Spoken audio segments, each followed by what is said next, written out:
What's up, everybody?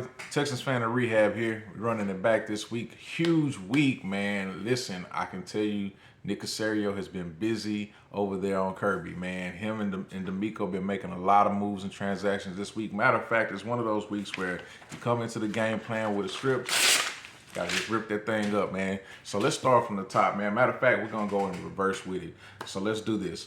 The latest news is Brandin Cooks just got traded earlier this week. Hey, man, listen, he's going to Dallas. We got to get rid of that bad apple, man. You know, this is one of those guys. He was disgruntled with the team the last couple of years, especially with the team being on the decline. Last year, he was basically sitting in the locker room pouting, man. He was all over Twitter. He was, leaving cryptic messages, I guess, for the GM because he was supposed to be traded, or he felt that he was supposed to be traded. And, guy was ready to get up out of here. So, they got him up out of here. And all it took us for, in exchange, we got a couple late round draft picks. Nothing major for him. I think the leverage was just pretty much in his favor. So, we had given him a bad contract, in my opinion. Probably paid him a little too much too soon. But, hey, we got from up under that contract. We had to come off a little bit of bread to escort him on out the door. But, hey, he's off the books. And so, we move forward from that, man, and go back one more step. Hey, we re-signed Tunsil. It's good that we got, some support and some stability over on our left side for whatever quarterback that we're going to have coming in. Based off of transactions and everything that's been happening the last couple of weeks. Again, it looks like we're going to end up getting possibly Bryce Young, which is not a bad thing. Again, my perspective is he's a little too small, but it is what it is. He's definitely a talented guy, smart, all of those things, can carry the team. He carried a team like Alabama, so he's got that pedigree. But needless to say, he's got protection now again on the left side. Now, what I'm hoping for Larry Tunsil is that he's going to improve on his gameplay. I mean, the critique that I've had about Larry Tunsil for the last couple of years has basically been that too many penalties. He's fantastic talent. I don't think that, you can take anything away from the guy. It's just a matter of his penalties, interrupting his gameplay and therefore interrupting the gameplay of the Texans, man. It's real crucial times of the game. So, I hope that Laramie could get it together. I've heard from different cats like Seth Payne, for example, who always references the fact that Laramie Tunsil is so good, so accurate with jumping on the snap count that sometimes he's, they say that he's jumping a little too early. I can't say one way or the other. All I can say is when that yellow flag comes out, that's all that matters, man. So when those penalties come and hit the ground, man, listen, it's costing us yards, it's costing us mileage on that field, and we need to be going in the right direction. So still a great acquisition, a great re-signing. I don't think that we could do any worse than having a top 5 left tackle in the league. I think that that's pretty solid.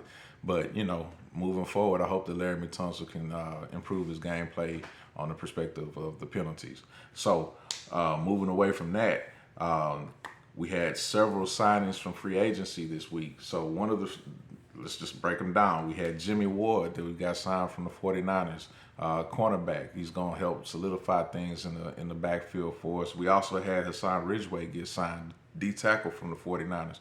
So look, man, this is 2 guys that have experience with D'Amico Ryans and his defensive sets and what he's looking for, and to be able to bring in these 2 vets and be able to add them into the mix with guys that we already have. I mean, we got guys that's going to be out there like forgive me, it's slipping my mind. Jalen Petrie, Derek Stingley, guys that we've had that are young talents that are going to be out there and get some tips on how to run this defense in the right way under D'Amico Ryan. So I think that's going to be crucial that you have some veteran experience and basically guys that can kind of solidify what's going on in the back on the back end. Also, we picked up Sheldon Rankins from the Jets. D-tackle may seem like a small move to some, but I think, again, you get that veteran experience. You get somebody that can come in and anchor down on the D-line. And look, that's 2 D-tackles right there, 2 solid D-tackles.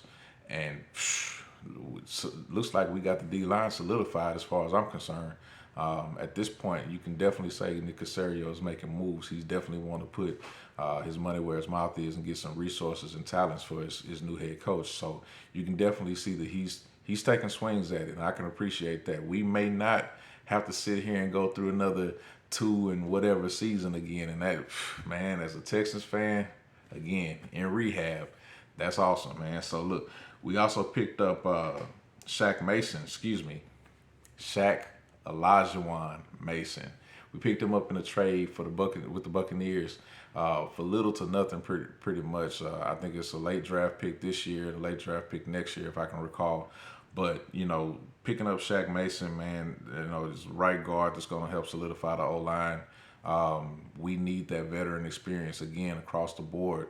And when we're going to be bringing in rookies with as many draft picks as we have, possibility that at least two of them are going to start.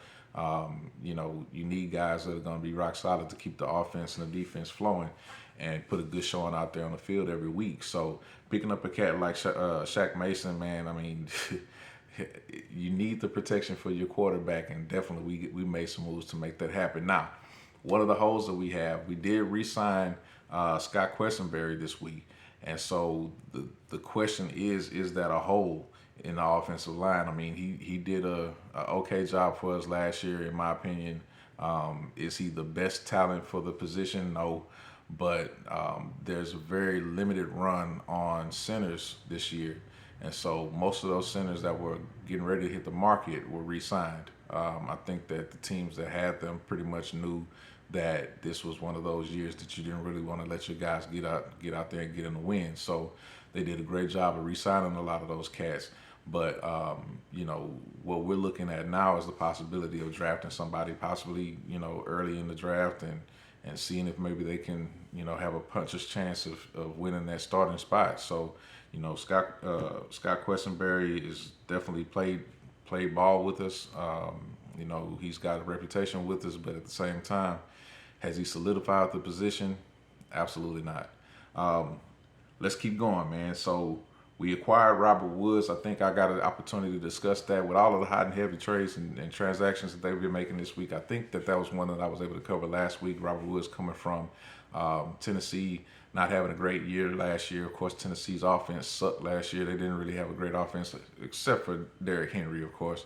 But, their quarterback game was not very strong.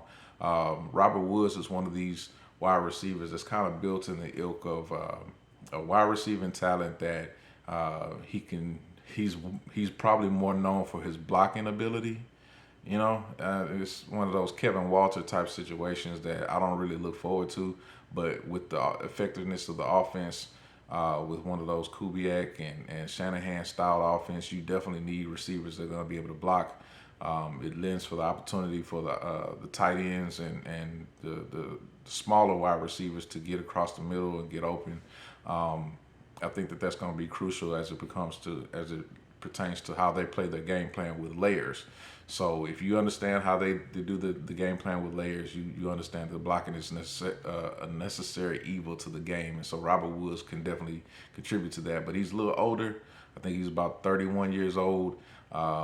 He's going to bring the veteran presence to the offense, and we'll see how it goes, man. I'm optimistic, of course, but I want to see a bunch of young cats that's in there. And definitely we got some young cats in the room. We got Nico Collins that's going to be out there with him. We definitely got, our next guy, Noah Brown. Noah Brown, who came from the Dallas Cowboys, he agreed to a contract with the Texans. I don't know that it's officially been released that he signed yet, so maybe it's something where they're trying to, handle something on the physical or whatever. But for whatever reason, on the transaction reports that I see, I don't see his name officially in the mix yet. But he is on the temporary depth charts that we have. So right now, what we have as our wide receiving tandem is going to be basically Nico Collins, Noah Brown, and Robert Woods. So leaves a little bit to be desired. Again, it's still early on. I think there's a lot of optimism. Oh, I'm sorry, I'm forgetting John Mechie. If John Mechie can come back from overcoming his cancer diagnosis, I pray that he can. Of course, I have a soft spot in my heart for those that are people that have to overcome cancer. Lost my mom last year to cancer, so I'm hoping that John Mechie can come back healthy first and foremost. I think that's the most important for his own personal health and well being.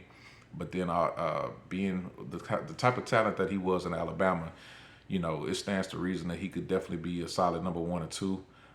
But to be determined, we'll have to see what happens on the field when that time comes. So I'm excited for what the Texans have been able to bring to the table. I'm excited for what the future looks like. Man, these transactions have been coming in hot and heavy this week. I almost hit the camera a little earlier in the week and did a video, but like I said, stuff was moving so fast. I wanted some things to kind of settle out. I think in the weeks moving forward, I'm probably going to have to hit this camera a couple times a week to try to see if I could digest some of this stuff a little bit sooner. It was a little painful for me to sit back and have to wait until Sunday to finally record and then try to get this stuff out to you, because the stuff is moving, man. It's moving so fast. And I never thought that I'd see the day where the Texans would have their hands in the mix with a lot of this stuff so quickly. Because if you recall, Texans were usually known for waiting until, the first wave of free agents went by and not making big moves and, not really stirring things up, unless it involved getting rid of D-Hop. But you can see why I have the rehab in my name, right? I've definitely been burned by a lot of the transactions that the Texans have made in the past as a fan. I've been waiting for the opportunity for us to make a turnaround on a lot of this stuff, man. And it's just, you see me smiling, man. It's like, Christmas all over again, man. The fact that I can look at this team and look at it optimistically and basically sit on the edge of my seat and look forward to seeing what's going to happen moving forward. So, again, man, I'm riding with the D'Amico, and at the moment I'm riding with Nick Caserio and trying to see where he's going to go with this thing and develop it out. Man, I'm excited, bro. Like, you just don't understand, man, the joy that's coming through me. And as I talk with other Texans fans, they have a lot of the same excitement, man. So, I mean, it's stirring up the pot, man. Like, football season, we can't wait for it to get here. You know what I'm saying? So, listen, I want to touch on a couple other things just to kind of give respects to the city of Houston, man. Shout out to the Astros and what they've been doing in the World Baseball Classic. But, we did have Jose Altuve get injured. He broke his thumb. It was one of those unfortunate plays where, ball came in a little tight on him, caught him in the thumb. I hope that he can be back healthy. Take your time, man. Come back healthy when the season is rolling pretty good. I think that the Astros will have enough in the tank that they can support holding us up. And then, the Rockets have been doing their thing lately. Of course, they're still young bucks. They're going to get some things turned around. I think they just need time to try to figure out and articulate where they're going with the thing. But it's a reason why I did a Texans channel and I didn't do the Houston Rockets channel. I used to be a season ticket holder of the Rockets. It was a fun time back when James Harden was here, but once James left, or once James was precluding that he was going to leave, I got out of that, man. It just wasn't worth the money that I was spending and the time and effort that it took to get to the games. And so, it just became one of those things where I'd rather just sit there and watch it on TV. But things are transitioning for the sport, for the team, rather. And it looks like that they're trying to get some things together to, they definitely got the young talent. The young boys are out there doing their thing, but, they're still taking a lot of L's. But you see the glimmer that they can show you that there's an opportunity for them down the line, hopefully. But one thing about the Rockets, they got to keep a team together. They got to, at some point, make it a cohesive unit that is going to be around. And the NBA game is just one of those where it's just not the case all the time, man. There's a lot of transactions where they're going to be in and out and they're gone. And so you kind of have to just grit and bear it when it comes to that. Now, and again, when it comes to the Texans, they're more consistent. You get that 53-man roster, and you get to see these guys play it out on the field in a more virtuous way for a longer period of time. So again, this is the reason why I've dedicated this to the channel, to be more Texas-centric, even though I'm a Houston fan all the way around, and I got support for all of these guys on all forms. So you will hear from me from time to time. I'll touch on some of the other sports that's going on around the city, just for the love of the game, for the love of the city. I got to make sure that I pay respects to that. And you know, I got to do what I got to do as far as reporting on all of those things. But it's going to mostly be Texans information that you're going to hear from me. But listen, that's the video today. I wanted to kind of keep it as tight and short as possible, under 15 minutes as possible.